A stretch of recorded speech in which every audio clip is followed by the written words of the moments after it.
আজকে আমরা মাইকেল ফ্যারাডের সেই অসাধারণ নীতিগুলো নিয়ে কথা বলবো, যেগুলো চুম্বক আর বিদ্যুতের মধ্যে একটা অবিশ্বাস্য যোগসূত্র খুঁজে পেয়েছিল। চলুন গভীরে যাওয়া যাক। আচ্ছা, একটা সাধারণ চৌম্বক থেকে কি আসলেই বিদ্যুৎ তৈরি করা সম্ভব? ভাবুন তো একবার। ১৯ শতকের বিজ্ঞানীদের কাছে এটা কিন্তু ছিল একটা বিশাল বড় রহস্য, আর আজ আমরা ঠিক এই রহস্যটারই সমাধান খুঁজব। তো এই রহস্য সমাধানের প্রথম চাবিকাঠিটাই হল ফ্যারাডের প্রথম সূত্র। এই সূত্রটা আমাদের বলে দেয় ঠিক কোন পরিস্থিতিতে আর কেনই বা এই তড়িৎচুম্বকীয় আবেশের ঘটনাটা ঘটে। ফ্যারাডের প্রথম সূত্রটা শুনতে একটু কঠিন মনে হলেও ব্যাপারটা কিন্তু খুবই সহজ। বলা হচ্ছে, যখনই একটা পরিবর্তনশীল চৌম্বক ক্ষেত্র, মানে এমন একটা ফিল্ড যেটা স্থির নয়, কোনো পরিবাহী ধরুন একটা তারকে ছেদ করে বা তার মধ্যে দিয়ে যায়, ঠিক তখনই ওই তারের মধ্যে একটা ভোল্টেজ তৈরি হয়। এই ভোল্টেজটাকেই আমরা বলি ইলেকট্রোমোটিভ ফোর্স বা ইএমএফ। চলুন পুরো বিষয়টাকে আরও সহজ করে ৩টে ধাপে ভেঙে দেখি।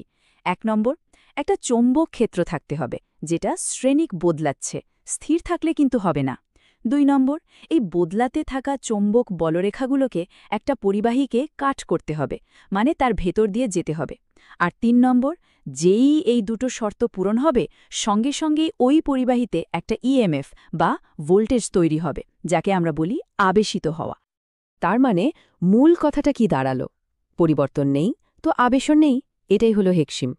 যদি চুম্বক আর পরিবাহী একে অপরের সাপেক্ষে স্থির হয়ে বসে থাকে, কিচ্ছু হবে না। নড়াচড়া বা পরিবর্তন, এটাই হলো আসল চালিকা শক্তি। বেশ, তাহলে আমরা এটা তো বুঝলাম যে একটা ইএমএফ তৈরি হয়, কিন্তু প্রশ্ন হলো যে ভোল্টেজটা তৈরি হচ্ছে সেটা কতটা শক্তিশালী হবে, তার মান কম হবে নাকি বেশি? এই প্রশ্নের উত্তর পেতেই আমাদের ফ্যারাডের দ্বিতীয় সূত্রের কাছে যেতে হবে। চলুন এবার তাহলে দ্বিতীয় সূত্রটা দেখি, যেটা আমাদের আবেশের পরিমাণ, মানে ভোল্টেজের মানটা ঠিক কত হবে সেই সম্পর্কে একটা পরিষ্কার ধারণা দেবে। দ্বিতীয় সূত্রটা আমাদের একটা হিসাব দিচ্ছে। এখানে বলা হচ্ছে যে পরিবাহীতে যে পরিমাণ ভোল্টেজ তৈরি হবে তার মানটা নির্ভর করবে চৌম্বক ক্ষেত্রটা কত দ্রুত বদলাচ্ছে তার উপর। তার মানে পরিবর্তনের গতিটাই এখানে আসল ব্যাপার। এই স্লাইডটা দেখুন, কি সহজভাবে ব্যাপারটা বোঝানো হয়েছে। আবেশিত ইএমএফ সরাসরি ফ্লাক্স পরিবর্তনের হারে সমানুপাতিক। এর মানে হল চৌম্বক ক্ষেত্র যত দ্রুত পরিবর্তন করা হবে, তত বেশি ভোল্টেজ তৈরি হবে। ব্যাপারটা অনেকটা ডায়নামোর মতো, তাই না? যত জোরে ঘোরানো হয়, আলো তত উজ্জ্বল হয়। কারণটা কি? কারণ চৌম্বকটা পরিবাহীর কাছে তত দ্রুত নড়াচড়া করছে, আর তাই